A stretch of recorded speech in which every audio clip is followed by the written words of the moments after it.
Olá, tudo bem com vocês? Esta é a nossa primeira aula deste módulo e vamos começar a explorar um tema fascinante: as teorias sobre a existência de Deus. Existem diversas teorias que tentam explicar a existência de Deus, conhecidas como teorias de divindade. São ideias que buscam entender se Deus existe ou não, e caso ele exista, como seria a sua natureza. A primeira dessas teorias é o teísmo.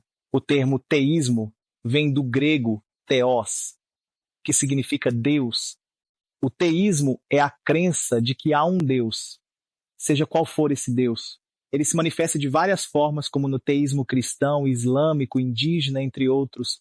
Cada divindade adorada pelas pessoas tem uma expressão do teísmo correspondente. E é justamente do conceito de teísmo que surge a segunda posição, o ateísmo. A partícula é frequentemente usada como uma negação.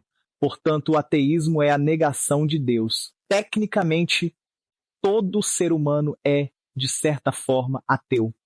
Por exemplo, se sou teísta no que diz respeito ao Deus cristão, sou ateu em relação aos deuses hindus. Quem acredita em um Deus acaba inevitavelmente negando outros. No entanto, o termo ateísmo é geralmente utilizado para se referir à negação de qualquer divindade, seja ela qual for. Próximo ao ateísmo, encontramos o agnosticismo. No grego, gnosco significa conhecimento. O agnóstico é alguém que nega o conhecimento sobre Deus, mas não o conhecimento absoluto. O agnóstico, mais especificamente, nega a possibilidade de saber se Deus existe ou não. Esse termo foi popularizado pelo biólogo e filósofo inglês Thomas Huxley, que o utilizou para descrever uma crença suspensa, uma dúvida sobre o conhecimento da divindade. Insatisfeito com os dogmas da igreja, Huxley acreditava que não fazia mais sentido fazer afirmações definitivas sobre Deus. Algumas pessoas chamam o agnóstico de ateu covarde, dizendo que ele não acredita em Deus, mas não tem coragem de admitir. No entanto, essa não é uma maneira justa ou educada de se referir aos agnósticos.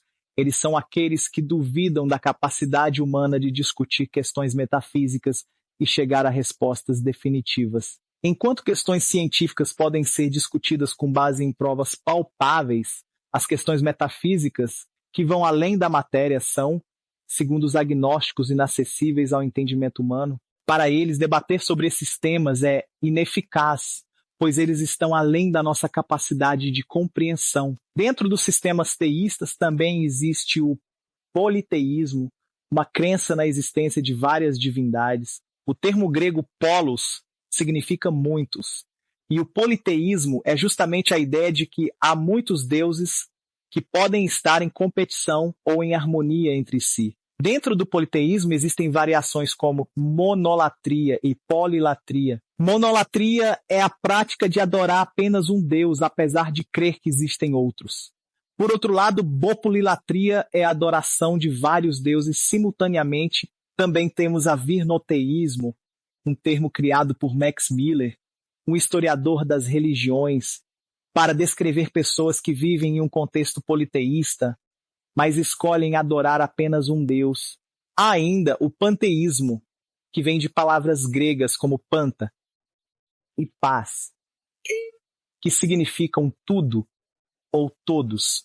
O panteísmo é a crença de que Deus é tudo, que Deus se manifesta em todas as coisas, ou seja, Deus e a criação são uma única coisa, uma identidade unificada. Dentro dessa visão, a natureza e tudo que existe são expressões de Deus. Um conceito relacionado ao panteísmo é o panenteísmo, que acredita que Deus está em tudo, mas sem haver uma confusão de identidade entre Deus e a criação. Embora Deus seja imanente a todas as coisas, ele não é exatamente igual ao que as coisas são.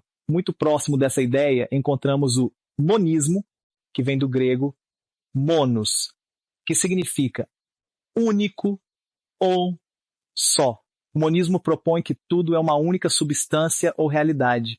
Esse conceito é frequentemente associado ao hinduísmo e está intimamente relacionado ao panteísmo, como uma forma de união entre o divino e o mundo. Por fim, temos o deísmo, que defende a ideia de que Deus existe e criou o universo, mas depois se afastou da criação. O Deus deísta é aquele que iniciou o processo, colocou as engrenagens do relógio do universo para funcionar, mas não se envolve mais com o mundo. O deísta acredita em um Deus, mas um Deus distante, inacessível. Bom, essa foi mais uma videoaula. Que Jesus nos abençoe e até a próxima aula. Amém.